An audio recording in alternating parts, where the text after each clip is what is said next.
Hey there.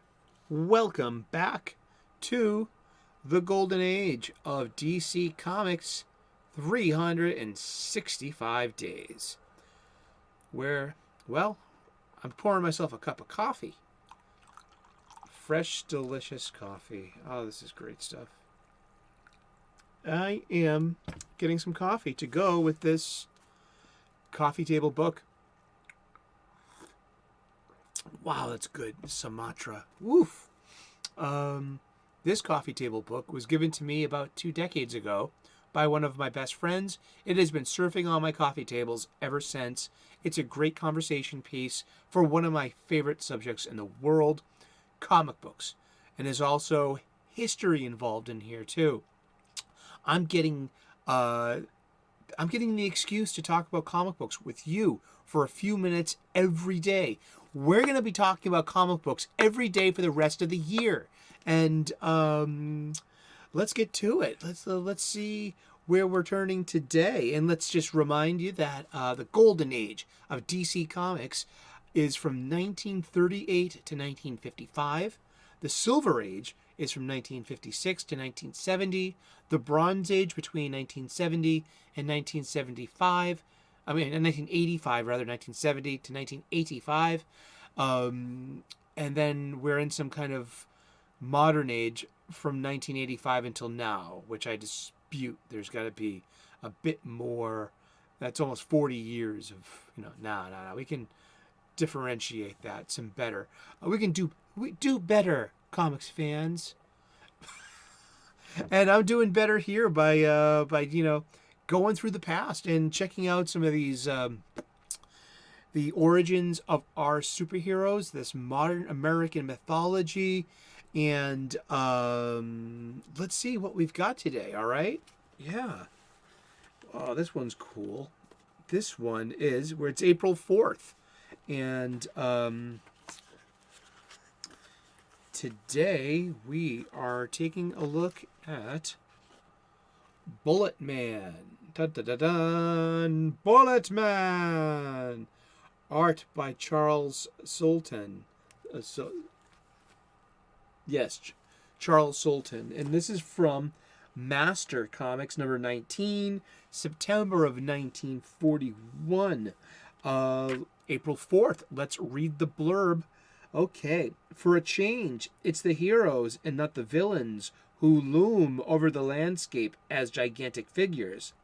But it's a different form of the same symbolism that imbues selected figures with apparently overwhelming power.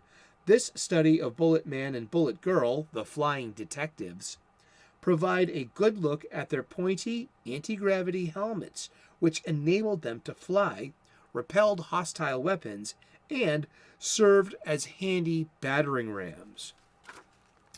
Well, let's look at that art again, huh? Yeah, they're big. And look at that. I'd say that's a prison. Look, because you have a watchtower, you have spotlights, you had barred windows. Yeah, the big house, as they called it back then. Yeah, Bullet Man. Who is Bullet Man and Bullet Girl? Who are these people? Why are they in my living room? Do I need to give them coffee? I will. Bullet Man, Bullet Girl, would you like a cup of coffee? Oh, that's a good cup of... Bullet Man and Bullet... I'm reading from the wiki. Just a caveat. Bullet Man and Bullet Girl are fictional superheroes originally published by Fawcett Comics, the home of the Big Red Cheese, Captain Marvel, a.k.a. Shazam, and the Shazam family of Mary Marvel, Captain Marvel Jr., Black Adam, and but this is a really interesting part here, because most of these comic books had a 10-cent cover price in the Golden Age. 10 cents is $1.99 in today's money, but this is where I love learning about stuff, and this is where it comes across. The publication history created by Bill Parker and John Small. Bullet Man first appeared in Nickel Comics number 1, May 1940. This comic was distinct from others on the market at the time because it cost 5 cents as opposed to the usual 10-cent price. Was half as long as the standard 64-page comic and came out every 2 weeks instead of 4. So, this is what we get for talking about and juxtaposing the past and quality versus price point and marketplace. And the major marketplace for comics at that time was the newsstand, the spinner rack, the store. I mean, your corner store with the spinner rack. I mean, the comic books don't have that marketplace today. They have direct sales, boutique stores, and trade paperbacks collections made after the monthly floppy. But these comic books today have $3.99, $4.99 cover prices. And they're definitely not 64 pages. And yeah, I mean, so a 32-page comic book would cost $1 today of just standard superhero fare with ads, and that's amazing. Just comics, a comic book today is 20 pages, I believe. Your average issue of X-Men or Spider-Man, I don't even think it's 22 pages anymore.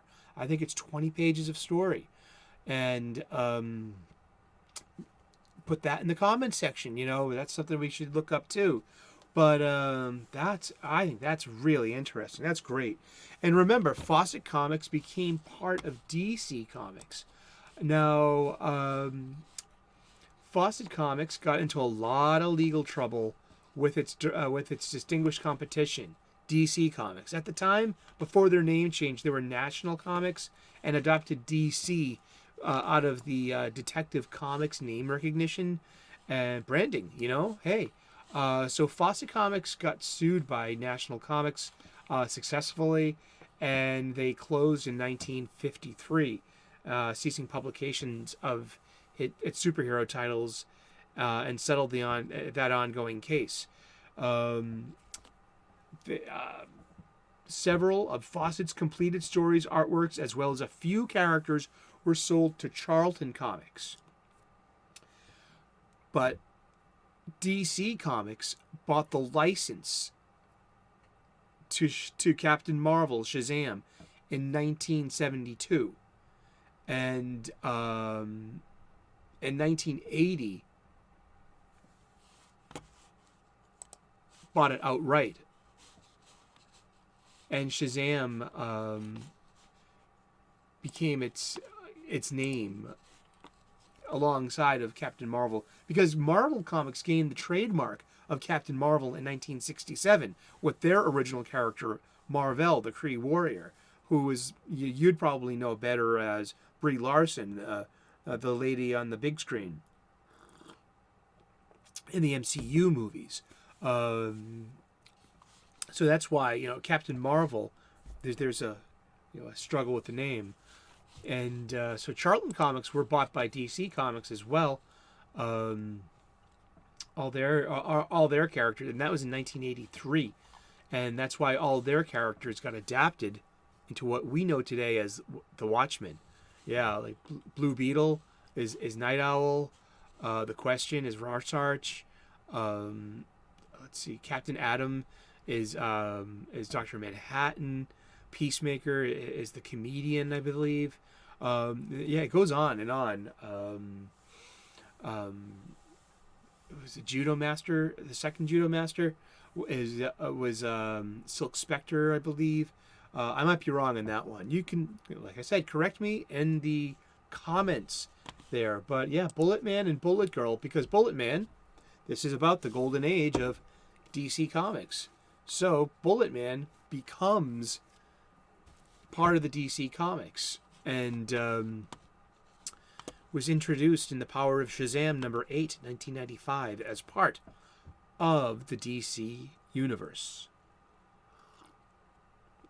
So there we have it today for Bullet Man and Bullet Girl. And and we're going to talk about comic books every day for the rest of the year. So tune in tomorrow at 3 p.m. U.S. Eastern Time, and we'll figure out who we're talking about and what when we turn the page tomorrow. Like and subscribe if you could be so kind. Hopefully I can earn your subscription. I make cooking videos. I'm a professional chef. I want to give you beautiful, delicious, nutritious cooking hacks for you to share with your loved ones at your table. I'm a spiritual guy, an amateur theologian, ordained minister. We get spiritual here. I also make a gratitude list almost every morning, and I share that with you. And if you're having a bad day later on, you can break the power and momentum of your bad day by reading your gratitude list and counting your blessings. It works. It helps. It's a tool in my skill set. And I would really advise you, if you suffer from the chronic mopes, chronic angries, and chronic loneliness, it can help. So God bless. Thank you so much for tuning in. See you tomorrow, okay, with more 365 of the golden age of DC Comics. Thank you for tuning in. Bye.